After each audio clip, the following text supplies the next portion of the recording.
Viewers, আসসালামু আলাইকুম। আপনারা কেমন আছেন? আশা করি ভালোই আছেন। আজকের পর্বে থাকছে আপনারা কিভাবে সঞ্চয়পত্রের সুদ আয়কর রিটার্নে দেখাবেন। এটি একটি রিকোয়েস্টেড ভিডিও। এই ভিডিওটি দেখে যদি আপনি উপকৃত হন, আপনি অবশ্যই আমার চ্যানেলটি সাবস্ক্রাইব করবেন এবং লাইক, কমেন্ট, শেয়ার করে অন্যদের শেখার সুযোগ করে দিবেন। আসুন কথা না বাড়িয়ে চলে যাচ্ছি স্ক্রিনে। Welcome to FM skill sharing.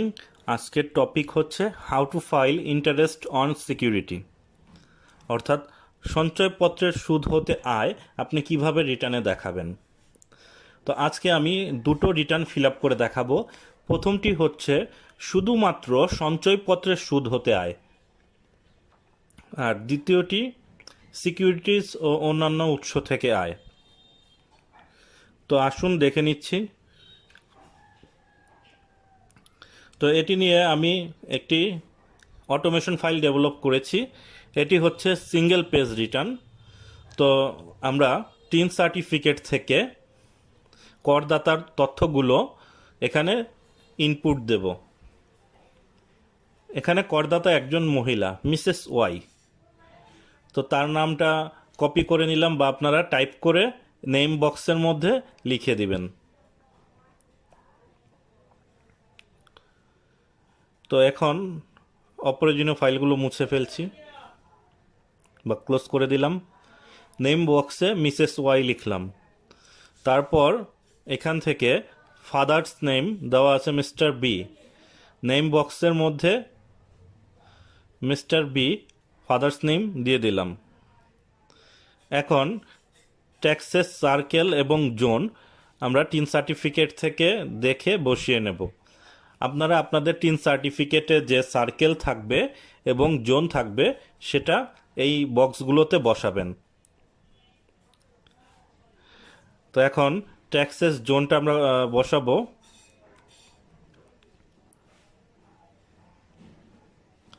এরপর প্রেজেন্ট অ্যাড্রেস এবং পার্মানেন্ট অ্যাড্রেস আপনাদের টিন সার্টিফিকেট থেকে আপনারা দেখে বসিয়ে নেবেন।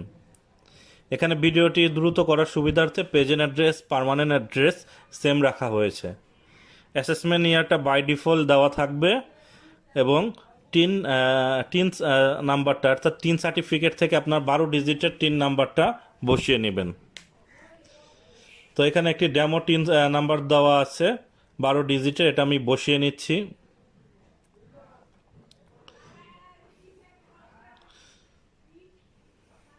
তো এটা বসানোর পর এন্টার দেওয়ার পর আপনারা একটা প্লাস সাইন দেখতে পাবেন, এই ধরনের দেখাবে এরর। তো যে কোনো নাম্বার বসানোর আগে বক্সের পূর্বে অবশ্যই একটা সিঙ্গেল ইনভার্টেড কমা দিতে হবে। তো পূর্বে একটি সিঙ্গেল ইনভার্টেড কমা দিয়ে আমি এন্টার দিচ্ছি।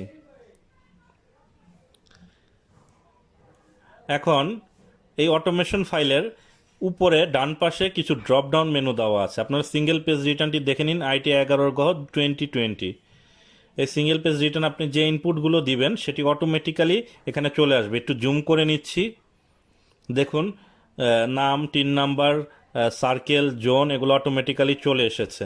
এই এই ফর্মটি যাদের বাৎসরিক ইনকাম 4 লক্ষ টাকা নিচে এবং 40 লক্ষ টাকার নিচে, যাদের গ্রস ওয়েলথ, সেক্ষেত্রে তাদের এই ফর্মেটে আপনারা দিতে পারবেন। এবং এই সংক্রান্ত আরও কিছু বিধি নিষেধ আছে, সেগুলো আমার পূর্ববর্তী বছরের সিঙ্গেল পেজ রিটার্ন ফর্মের ভিডিওটি আপনারা দেখে নেবেন।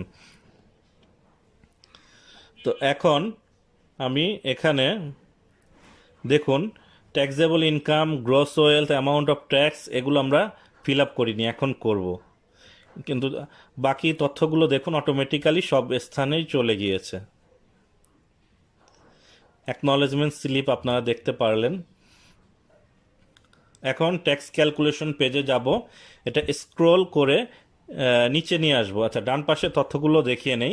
এখানে ড্রপ ডাউন মেনু দেওয়া আছে, আপনারা মেল, ফিমেল এই অনুযায়ী এখানে তথ্যগুলো ফিল আপ করবেন। ড্রপ ডাউন মেনু থেকে সিলেক্ট করে দিবেন। এখানে থার্ড জেন্ডার দেওয়া আছে। এই থার্ড জেন্ডার হচ্ছে এই ফাইন্যান্স অ্যাক্ট 2021-এর নতুন সংযোজন। আপনার যদি কোনো ডিজেবল বা হ্যান্ডিক্রাফট চাইল্ড থাকে, তার জন্য আপনি এডিশনাল 50,000 টাকা করে প্রত্যেক সন্তানের জন্য করমুক্ত সীমা আপনার যোগ হবে। করমুক্ত সীমা আপনার যদি একজন সন্তান থাকে, আপনি যদি পিতা হন, তাহলে এখানে এক বসাবেন, অন বসালে আপনার আরও 50,000 টাকা যোগ হলো। যদি মাদার হন, মাদারের যে ট্যাক্স এক্সেম্পটেড লিমিট আছে, তার সাথে যে দুইজন সন্তান হলে দুজন সন্তানের অ্যামাউন্ট এখানে চলে আসবে। আচ্ছা, এটা নিয়ে আজকে মুখ্য বিষয় না। এখানে আমাদের করদাতা মহিলা, তো এখানে ফিমেল সিলেক্ট করলাম। এখানে সোর্স অফ ইনকাম একটা রিটার্ন ফর্মে বক্স আছে, এখান থেকে সিলেক্ট করে দিবেন, দেখে যেটা প্রয়োজন সেটা। তো আমাদের ইনকাম আজকে সেভিংস সার্টিফিকেট। এখন করদাতা হচ্ছে Dhaka north city corporation, south city corporation, এটা হচ্ছে মিনিমাম ট্যাক্স ক্যালকুলেশনে কাজে আসবে। আপনি এখান থেকে সিলেক্ট করে দিবেন ঢাকা নর্থ সিটি কর্পোরেশন। এখন আমরা একটু স্ক্রোল করে নিচে যাব, নিচে গিয়ে ফিল আপ করবো। এই ফরম্যাটটির মধ্যে আপনারা দেখতে পারছেন স্যালারি ইনকামও আপনি এখানে করতে পারবেন, হাউস প্রপার্টিও করতে পারবেন, উপজেলা, সিটি কর্পোরেশনের বাইরে। তো এগুলো নিয়ে আজকে দেখাবো না, আজকে দেখাবো হচ্ছে ইন্টারেস্ট অন সিকিউরিটি। এখানে আদার্স সোর্সেরও ইনকামের কাজ আপনারা এখানে করতে পারবেন। আচ্ছা, এখন দেখুন, শুধুমাত্র সঞ্চয়পত্রের সুদ হতে যাদের আয় আছে তাদের ক্ষেত্রে আপনারা সঞ্চয়পত্র যখন আগে শুরুতে আমি ইনস্ট্রুমেন্টগুলো দেখিয়ে নিচ্ছি। দেখুন, এখানে মিসেস ওয়াইর পরিবার সঞ্চয়পত্র কিনেছে 10 লক্ষ টাকা 1 জুলাইতে। দেখুন, পরিবার সঞ্চয়পত্রের একটা পিকচার, ডেমো পিকচার আমি এখানে দেখাচ্ছি, লক্ষ্য করুন। বাস্তবিক ইনস্ট্রুমেন্টের সাথে আপনারা পরিচিত হন। এখানে পরিবার সঞ্চয়পত্রটা এরকম। তো এখানে আপনার ইস্যুকারী ব্যাংক বা ডাকঘর যেটাই হোক সেটা দেওয়া থাকবে। তারপর এখানে 10 লক্ষ টাকার পরিবার সঞ্চয়পত্র মিসেস ওয়াই, পরিবার সঞ্চয়পত্র মহিলা ছাড়া ক্রয় করতে পারবে না। আর 3 মাস অন্তর্ভিত্তিক মুনাফা, এটা মহিলা পুরুষ উভয় ক্রয় করতে পারবে। মিসেস ওয়াই এখানে 7 লক্ষ টাকা ইনভেস্ট করেছে, যেটা 3 মাস পর পর মুনাফা প্রদান করে ট্যাক্স কর্তনের পরে। আচ্ছা, এছাড়া আর কোনো তথ্য নেই। আপনারা ইনভেস্টমেন্ট ইনস্ট্রুমেন্টগুলো দেখে নিলেন সেভিং রিলেটেড। এখন আমরা সেভিং সার্টিফিকেটগুলো দেখব, যেখানে সুদের পরিমাণ এবং উৎসে কর কর্তনের পরিমাণ দেওয়া আছে। আচ্ছা, দেখুন, এখানে গণপ্রজাতন্ত্রী বাংলাদেশ সরকার জাতীয় সঞ্চয় অধিদপ্তর সঞ্চয়পত্র বিনিয়োগ প্রত্যয়নপত্র। এই প্রত্যয়নপত্রে আপনার টিন নাম্বার থাকবে, নাম থাকবে, এনআইডি নাম্বার থাকবে, এবং আপনি কত টাকা সঞ্চয়পত্র ক্রয় করেছেন, অর্থ বছর দেওয়া থাকবে, এবং পরিশোধিত সুদ এবং উৎসে কর্তন এখানে এই তথ্যটা দেওয়া আছে। তো এখন এখান থেকে কিন্তু 1 বছর আপনি পরিশোধিত সুদ পেয়েছেন 1,15,200। তো এখানে যেহেতু ফ্যামিলি মানে সঞ্চয়পত্র, পরিবার সঞ্চয়পত্র, ফ্যামিলি সেভিং সার্টিফিকেট, এখানে 1,15,200 টাকা বসাবেন। তো বসানোর পর আমরা দেখতে পাচ্ছি এখানে 11,520 টাকা সঞ্চয়পত্র থেকে উৎসে কর্তন করেছে। এটা স্ক্রোল করে নিচে নিয়ে আসবেন। এখানে ট্যাক্স লাইবিলিটির যে ঘরটা আছে, TDS on family saving certificate, 11,520 টাকা, 1,152 টাকা এখানে বসাবেন। আচ্ছা, তার 502, 11,520, আচ্ছা 520 ছিল সার্টিফিকেটে। আচ্ছা, হ্যাঁ, ঠিক আছে। এখন আমরা সার্টিফিকেটটা দেখলাম পরিবার সঞ্চয়পত্রের।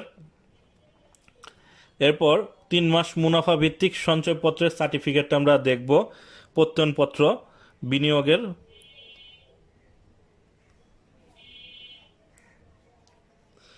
তো এটা আপনারা বছর শেষে অর্থাৎ আয় বর্ষ সমাপ্তির পর আপনারা আপনাদের সব ব্যাংক, জাতীয় বাংলাদেশ ব্যাংক সঞ্চয়, জাতীয় ডাকঘর সঞ্চয়পত্র বা সেখান থেকে এই সার্টিফিকেটটি নিয়ে নেবেন। এখানে পরিশোধিত সুদ দেওয়া আছে 3 মাস অন্তর্ভিত্তিক মুনাফা 77,280 টাকা। তো আমি এখানে 3 মাস অন্তর মুনাফার যে কলাম আছে সেখানে আমি এখানে এটা বসিয়ে নিলাম 77,280, এবং উৎসে কর্তন 7,728 টাকা। তো এটা আমি ট্যাক্স যেখানে ডিটিএস কর্তন করেছে সেখানে বসাবো। এটা বসানোর পর লক্ষ্য করুন, এখানে 3 মাস অন্তর্ভিত্তিক মুনাফার যে পরিমাণ উৎসে কর কর্তন করেছে, এটা 28 হবে। সেটা চলে এসেছে।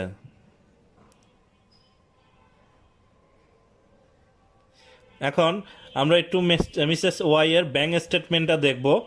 এই সঞ্চয়পত্রের মুনাফা হতে আয়, এটা টোটাল ইনকাম থেকে একটু আলাদা ক্যালকুলেশন। তো আমি যে যে বক্সগুলো বলেছি সেখানে আপনারা বসাবেন। এখানে মিসেস ওয়াইয়ের ব্যাংক স্টেটমেন্ট থেকে আমরা দেখতে পারছি এখানে তার এই যে সঞ্চয়পত্রের সুদগুলো, টাকাগুলো ঢুকেছে কোয়ার্টারলি ভিত্তিক, মান্থলি ভিত্তিক, এবং জেনারেল ইন্টারেস্ট পেয়েছে সে 488 টাকা 75 পয়সা। তাহলে এটা আমরা ইনকাম ফ্রম আদার সোর্সের ব্যাংক ইন্টারেস্ট কলামে 488 টাকা 75 পয়সা বসাবো, এবং উৎসে কর্তন করেছে 48 টাকা 87 পয়সা। তো আমরা এখানে ব্যাংক ইন্টারেস্ট বা প্রফিট যেটা বলেন, ব্যাংক স্টেটমেন্টে দেওয়া আছে 48 টাকা 81 পয়সা, এটা বসাবো। এটা বসালেই আপনাদের কাজ সমাপ্তি। এখানে রিটার্ন ফিল আপ হয়ে গেছে, রিটার্নের কাজ শেষ। এখন কিছু কাজ আছে, এই কাজগুলো, বাকি কাজগুলো আমি এখন দেখাবো। আপনারা লক্ষ্য করবেন এখানে কিন্তু টোটাল ট্যাক্স লাইবিলিটি, এখানে যেটা রেগুলার সোর্স অফ ইনকাম সেটা কিন্তু ফাঁকা, কিন্তু আপনার ট্যাক্স লাইবিলিটি অর্থাৎ উৎসে যেটা কেটেছে 82C অনুযায়ী সেটা কিন্তু আপনার ফাইনাল সেটেলমেন্ট হিসাবে চলে গিয়েছে। তাই আমরা রিটার্ন ফর্মটা একটু দেখে নেব। আপনার 19,248 টাকা আপনি ট্যাক্স দিয়েছেন উৎসে। তো এখন এখানে অ্যাসেসমেন্ট ইয়ারটা একটু বোল্ড করে দিলাম, লক্ষ্য করুন। তো এখন লক্ষ্য করুন এখানে অ্যামাউন্ট অফ ট্যাক্স দেওয়া আছে 19,248 টাকা, আর ট্যাক্সেবল ইনকাম দেওয়া আছে 489 টাকা। এখানে আপনারা ব্যাংক চালান নাম্বার বা কোনো কিছু পেমেন্ট করে থাকলে দিবেন। গ্রোস ওয়েলটা এখনও ফাঁকা আছে, নিচে তথ্যগুলো অটোমেটিক্যালি ফিল আপ হয়ে গিয়েছে। এখানে কিন্তু একটা গুরুত্বপূর্ণ নোট দেওয়া আছে, আপনারা লক্ষ্য করেন। প্লিজ শো ট্যাক্স কম্পিউটেশন, আপনার ট্যাক্সের কম্পিউটেশনটা দেখাতে হবে। প্রয়োজনীয় ডকুমেন্টগুলো, name, list of document attach herewith, and give a brief description of your wealth and liability overleaf. অর্থাৎ এই রিটার্ন ফর্মের উল্টো পাতায় আপনাকে সংক্ষিপ্ত আকারে আপনার ওয়েলথের ডেসক্রিপশন দিতে বলছে। অনেকে এক পাতার রিটার্ন বলতে শুধু প্রথম পেজ ফিল আপ করে দিয়ে দেয়, কিন্তু আপনাকে ওয়েলথের কোনো ডেসক্রিপশন যদি না দেন তাহলে কিন্তু রিটার্নটি পরিপূর্ণভাবে ফিল আপ হবে না। তো আসুন আমরা দেখে নিচ্ছি সেটা কিভাবে করবেন। এখানে ট্যাক্সেবল ইনকাম দেওয়া আছে, এটা আপনারা দেখতে পাচ্ছেন। অ্যাকনলেজমেন্ট স্লিপ এইটুকু অংশ আপনাকে ছিঁড়ে দিবে, আর এখানে সিগনেচারের ঘর আছে, ডেট আছে, আপনারা এগুলো বসিয়ে জমা দিবেন। আর এটার উল্টো পাতায় এই ক্যালকুলেশনটা আমার অটোমেশন দেওয়া আছে। এই ট্যাক্স ক্যালকুলেশন পেজ আপনি যেটা দিবেন সেটাই গ্রস ওয়েলথের এই শিটটার মধ্যে অটোমেটিক্যালি চলে আসবে। তো এটা চলে আসলে আপনারা লক্ষ্য করুন, একটু জুম করে নিচ্ছি আপনাদের বোঝার সুবিধার্থে। আপনার টোটাল ট্যাক্সেবল ট্যাক্স পেয়েবল ছিল 19,248, কিন্তু আপনি পে করেছেন 19,297 টাকা, আপনি বেশি পে করেছেন। আচ্ছা, এখন স্টেটমেন্ট অফ গ্রস ওয়েলথ, এখানে আপনি সেভিংস সার্টিফিকেট ক্রয় করেছেন 17 লক্ষ টাকা, এটা 17 লক্ষ টাকা এখানে দিবেন। আচ্ছা, এটা হোয়াইট কালার ফরম্যাট করা আছে, এটা একটু কালো করে নিচ্ছি টেক্সটটা। হ্যাঁ, এখন সেভিং সার্টিফিকেট আপনি ক্রয় করেছেন 17 লক্ষ টাকা, এখানে 17 লক্ষ টাকা বসাবেন। তারপর আপনার যদি অন্যান্য অ্যাসেট থাকে সেগুলো বসাবেন। ব্যাংক স্টেটমেন্ট থেকে আপনার ব্যাংকে ছিল 2,867 টাকা 94 পয়সা, সেটা bank cards and electronic cash এখানে বসিয়ে দিবেন 2,894 টাকা। আচ্ছা, তারপর ক্যাশ ইন হ্যান্ড থাকলে সেটা বসাবেন। এছাড়া আপনার যদি গোল্ড থাকে, ফার্নিচার থাকে, সেগুলো ফিল আপ করবেন। ফিল আপ করে এটি আপনি রিটার্নের উল্টো পাতায় প্রিন্ট করে দিবেন। এখানে দেখুন গোল্ড আছে, ফার্নিচার দেওয়া আছে, নন এগ্রিকালচারাল প্রপার্টি থাকলে শেয়ার, ডিবেঞ্চার যদি এগুলো থাকে আপনি এখানে ফিল আপ করবেন। সেটা অবশ্যই 40 লক্ষ টাকার নিচে হতে হবে। ধরে নিচ্ছি তার ক্যাশ ইন হ্যান্ড ছিল 5,000 টাকা। তারপর এখানে name the list of document, এখানে দিবেন সেভিং সার্টিফিকেট, যেহেতু আপনি সেভিং সার্টিফিকেটের কাজ করতেছেন, সেভিং সার্টিফিকেট। আর ব্যাংক স্টেটমেন্ট আমরা সাথে দিয়ে দেবো, তাই ব্যাংক স্টেটমেন্ট থাকবে। বাকি তথ্যগুলো মুছে দিচ্ছি কারণ এগুলো আমার রিটার্নের সাথে যাবে না। ডেট, ট্রেজারি চালান এটা থাকলো। তো আপনারা এইভাবে একটি রিটার্ন পূরণ করবেন শুধুমাত্র সঞ্চয়পত্র থেকে।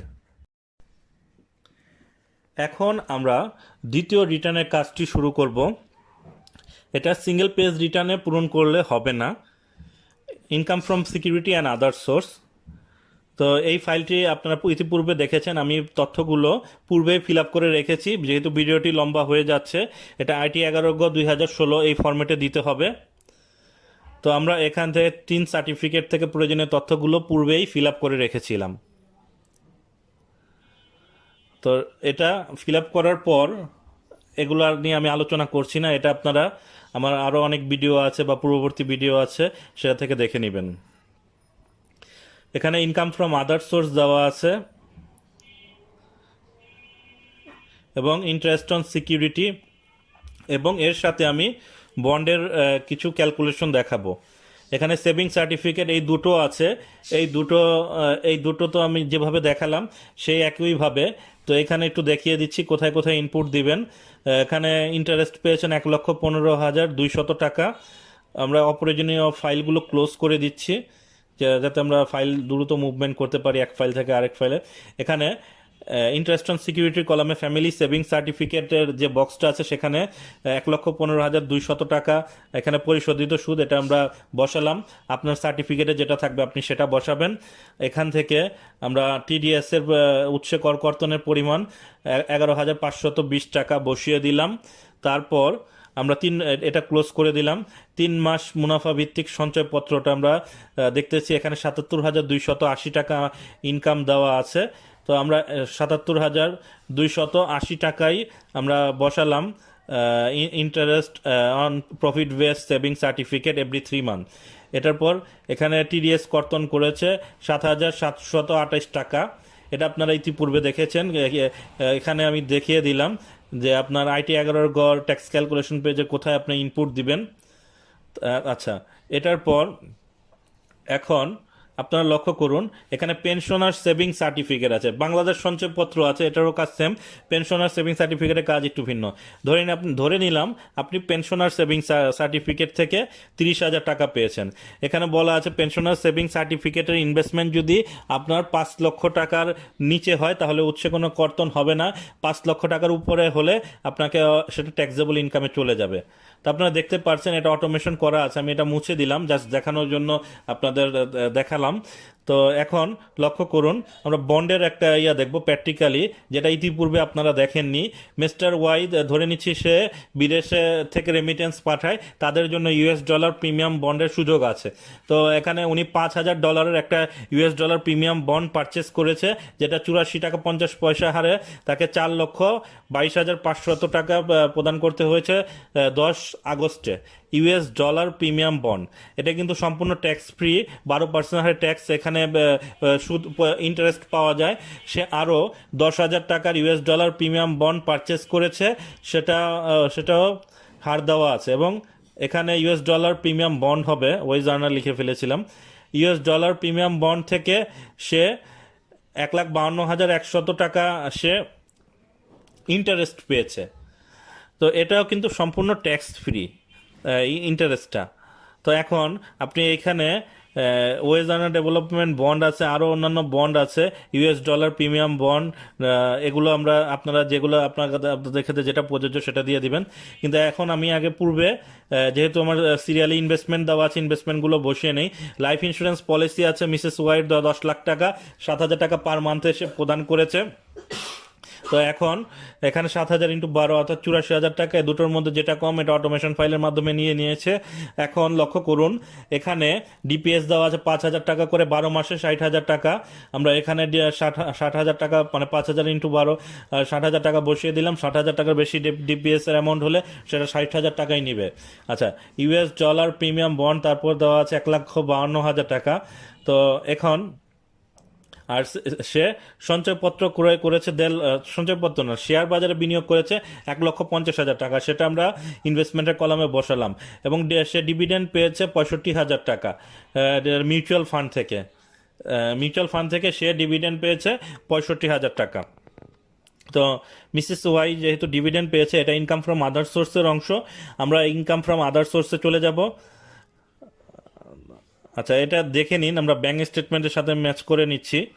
ডিভিডেন্টের আবার সার্টিফিকেটও আছে, তো সেটা এখানে তৈরি করে নিই ডেমোটা, আপনারা এখান থেকে দেখে নিন। এখানে 1,52,100 টাকা দেখাচ্ছে ইউএস ডলার প্রিমিয়াম বন্ড, এখানে যদি ওয়েজ আর্নার লেখা আছে। তো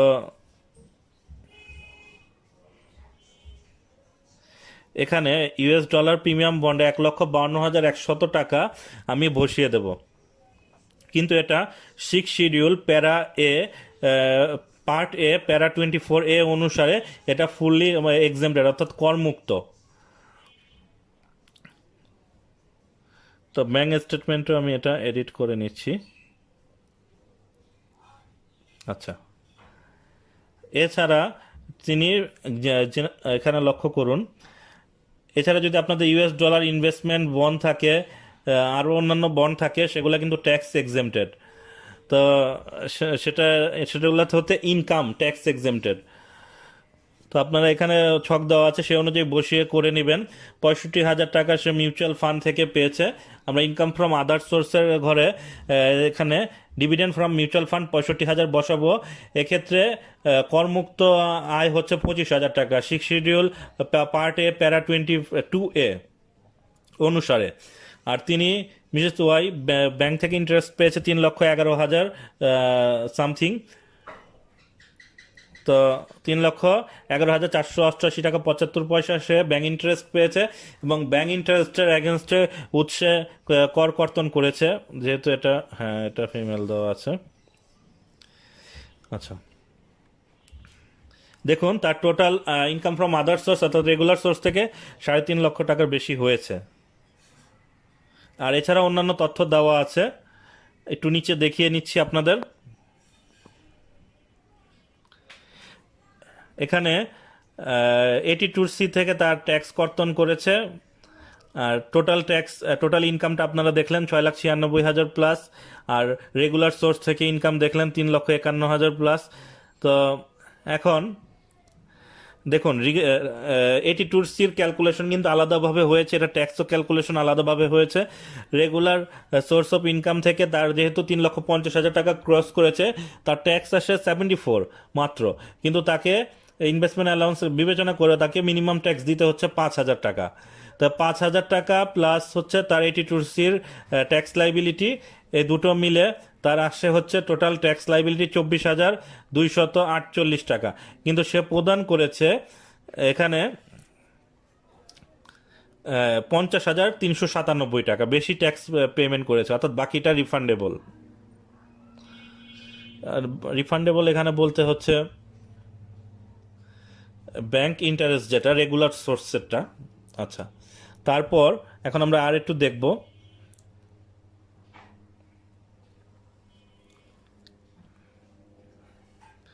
আচ্ছা, এখন আমরা রিটার্ন পেজটা আপনারা লক্ষ্য করুন। রিটার্ন পেজটা অটোমেটিক্যালি ফিল আপ হয়ে গিয়েছে প্রয়োজনীয় তথ্যগুলো। এটি একটি অটোমেশন ফাইল, আপনারা শুধু বসাবেন, রিটার্ন ফিল আপ হয়ে যাবে, আপনারা প্রিন্ট করবেন, সিগনেচার করবেন, জমা দিবেন। আপনাদের কাজ এটুকুই, প্রয়োজনীয় অ্যাটাচমেন্ট যুক্ত করে। এখানে ইন্টারেস্ট অন সিকিউরিটি খাত থেকে আমাদের ইনকাম চলে এসেছে, ইনকাম ফ্রম আদার সোর্স থেকে এখানে টোটাল ইনকাম আমার, টোটাল গ্রস ট্যাক্স, রিবেট এবং নেট ট্যাক্স, মিনিমাম ট্যাক্স, এগুলো সব দেখাচ্ছে, এবং রিফান্ডেবল ডেফিসিট কত সেটাও দেখাচ্ছে। এখন আমরা রিটার্নের তৃতীয় পেজে যাব। রিটার্নের তৃতীয় পেজে প্রয়োজনীয় টিক চিহ্নগুলো আপনারা দিয়ে নেবেন। দেওয়ার পর যে ডকুমেন্ট বা সাপোর্টিং অ্যাটাচ করা দরকার সেটা অ্যাটাচ করবেন। অ্যাটাচ করার পর আপনারা রিটার্নের তৃতীয় পেজে সিগনেচার করবেন। সিগনেচার করে ডেট বসাবেন। রিটার্নের চতুর্থ পেজ অ্যাকনলেজমেন্ট স্লিপ, এটা আপনাকে ফেরত দিবে ট্যাক্স অথরিটি সিল সিগনেচার দিয়ে। এখানে কিন্তু নেট ওয়েলথ এখনও আসেনি, আমরা নেট ওয়েলথের কাজ শুরু করিনি। আচ্ছা, ইনভেস্টমেন্ট দেখুন, অ্যাকচুয়াল ইনভেস্টমেন্ট 24-এর ডি অটোমেটিক্যালি ফিল আপ হয়ে গিয়েছে। এখান থেকে রিবেটও ক্যালকুলেশন অটোমেটিক্যালি হয়েছে।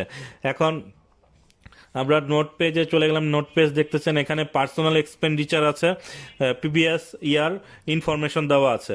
তো পার্সোনাল এক্সপেন্ডিচার IT10BB এটাতে বসাতে হয়। আমরা IT10BB 2016 এই ফরম্যাটে যাচ্ছি। এখানে পূর্বেই আমি কিছু তথ্য বসিয়ে রেখেছি।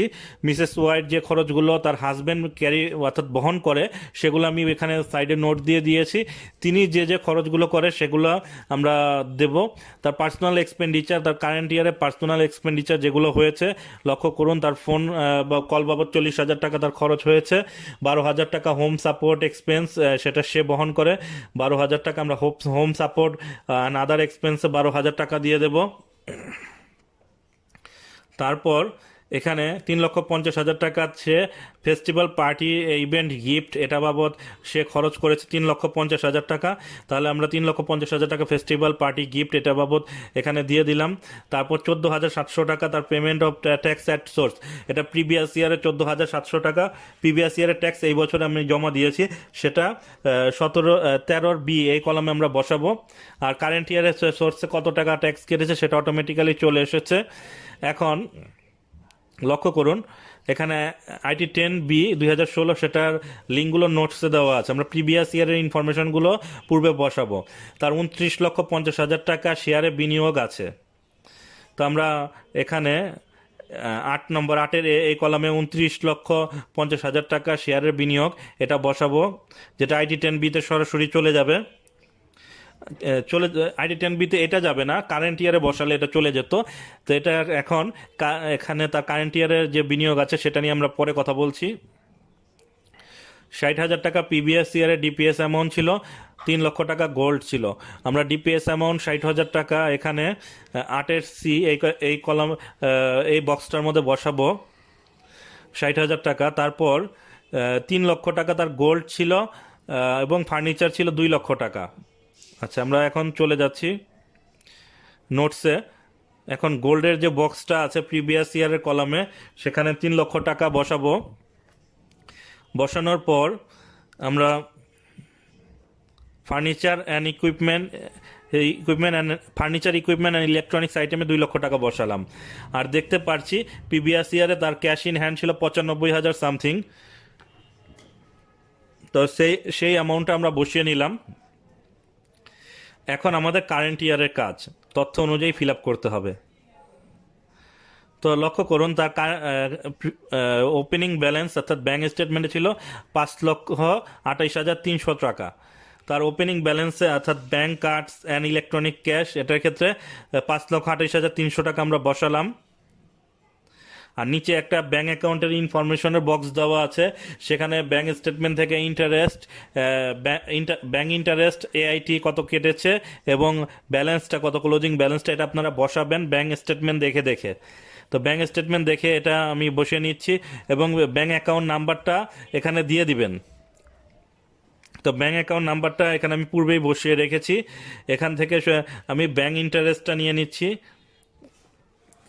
ব্যাঙ্ক ইন্টারেস্ট আছে 3,11,800 সামথিং এবং ব্যালেন্স যেটা দেওয়া আছে সেটা আমি পূর্বে বসিয়ে নিলাম, ক্লোজিং ব্যালেন্সটা।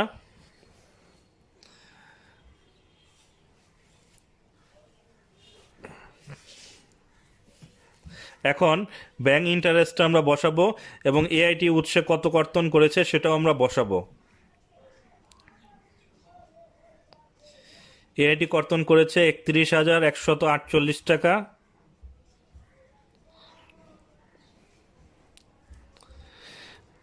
লক্ষ্য করুন এটা ফিল আপ করার সাথে সাথে ক্লোজিং ব্যালেন্সটা ব্যাঙ্ক স্টেটমেন্টের সেটা IT10B-তে চলে গেছে। আমরা নোটস থেকেই দেখাবো।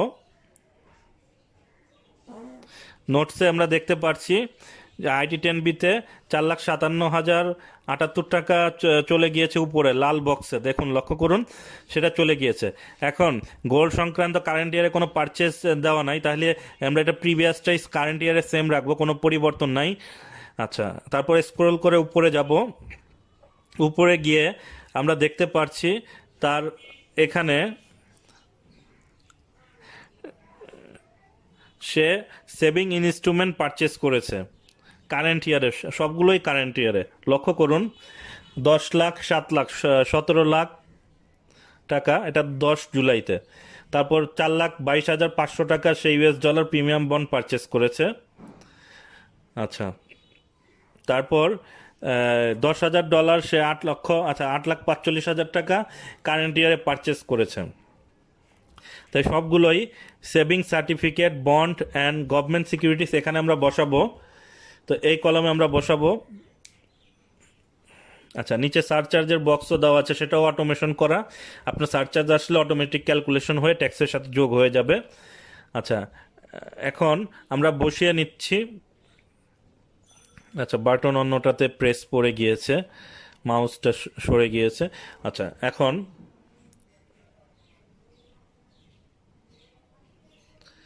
এখানে 8-এর বি এই যে বক্সটা আছে, এই বক্সটাতে আমরা সেভিং সার্টিফিকেট, ইনস্ট্রুমেন্ট যা আছে, 17 লাখ টাকা ছিল পরিবার সঞ্চয়পত্র, 3 মাস মেয়াদি সঞ্চয়পত্র। আর US ডলার প্রিমিয়াম বন্ডের টাকাটা আমরা একটু দেখে বসিয়ে নিচ্ছি। 8,45,000 টাকা ছিল US ডলার প্রিমিয়াম বন্ডের ইনভেস্টমেন্ট। আর তারপর ছিল আরেকটা ছিল $5,000, সেটা ছিল 4,22,500 টাকা। তো আমরা 4,22,500 টাকা এখানে বসাবো। অর্থাৎ কারেন্ট ইয়ারে তার ইনভেস্টমেন্ট হয়েছে 29,67,000 টাকা। লক্ষ্য করুন, তার প্রিভিয়াস ইয়ারে কিন্তু কোনো সেভিং সার্টিফিকেট থেকে ইনভেস্টমেন্ট ছিল না। এখানে আপনারা তার মানে এটা আপনারা বুঝতে পারছেন। এবং কারেন্ট ইয়ারে শুধু তার 1.5 লক্ষ টাকা শেয়ার পারচেস করেছে। তা আমি যদি কারেন্ট ইয়ারে 1.5 লক্ষ টাকা এটাই রাখি, তাহলে তো আপনি এখানে বুঝতে পারছেন সে শেয়ারগুলো এনক্যাশ করে সেভিং সার্টিফিকেটে বিনিয়োগ করেছে। এখানে দেখুন 28 লক্ষ টাকা তার এনক্যাশ হয়েছে। এখন আমাদের বাকি তথ্যগুলো ফিল আপ করতে হবে। ডিপিএস সে 60,000 টাকা কারেন্ট ইয়ারেও বিনিয়োগ করেছে, তার মানে 1,20,000 টাকা। তার পরিবর্তন এখানে 60,000 টাকা বেড়েছে ডিপিএস। এবং লাইফ ইন্স্যুরেন্স প্রিমিয়াম সে কারেন্ট ইয়ারে বিনিয়োগ করেছে 84,000 টাকা, 7,000 টাকা করে পার মান্থ। তো এখানে আমরা 84,000 টাকা, এখানে আদার্স ফাইন্যান্সিয়াল অ্যাসেট এখানে বসিয়ে দেব 84,000 টাকা। তো আমাদের কারেন্ট ইয়ারের তথ্যগুলো ফিল আপ হয়ে গেল। এখন দেখব আমাদের ঘাটতি কত। ঘাটতি আপনারা দেখতে পাচ্ছেন 83,000 সামথিং। এই টাকাটা আপনারা মেলানোর জন্য ক্যাশের কলামে বসিয়ে দিবেন 83,994 টাকা। লক্ষ্য করুন, এখানে কিন্তু আর কোনো সারপ্লাস বা শর্টেজ নেই। আপনার IT10বিও মিলে গিয়েছে। তো আমরা এখন ইনভেস্টমেন্টে একটা তথ্য ফিল আপ করি নাই। আপনার সেভিং সার্টিফিকেট আপনি কত টাকা পারচেস করেছেন সেটা কিন্তু আমরা বসাইনি। তো এটা যদিও আপনার ক্যালকুলেশনে কোনো ইম্প্যাক্ট আসবে না, শুধু এখানে লক্ষ্য করুন 29,67,500 বসালাম। তো এখানে এটা বসিয়ে দিলাম। এখন আপনার টোটাল ইনভেস্টমেন্ট, আপনার অ্যাকচুয়াল ইনভেস্টমেন্ট দেখাচ্ছে, কিন্তু আপনার সেটা 25% অফ টোটাল ইনকাম, আর যেটা রেগুলার সোর্সের ইনকাম সেই স্ল্যাবে পড়ে গিয়েছে, যে কারণে আপনার এই ইনভেস্টমেন্ট বসানোর পরেও সেখানে কোনো রিবেটের কোনো ক্যালকুলেশন আসতেছে না। আপনাকে মিনিমাম ট্যাক্স 5,000 টাকা সেখানেও দেওয়া লাগতেছে। তো আশা করি আপনারা ভিডিওটি বুঝতে পেরেছেন কিভাবে IT10B ফিল আপ করতে হয়।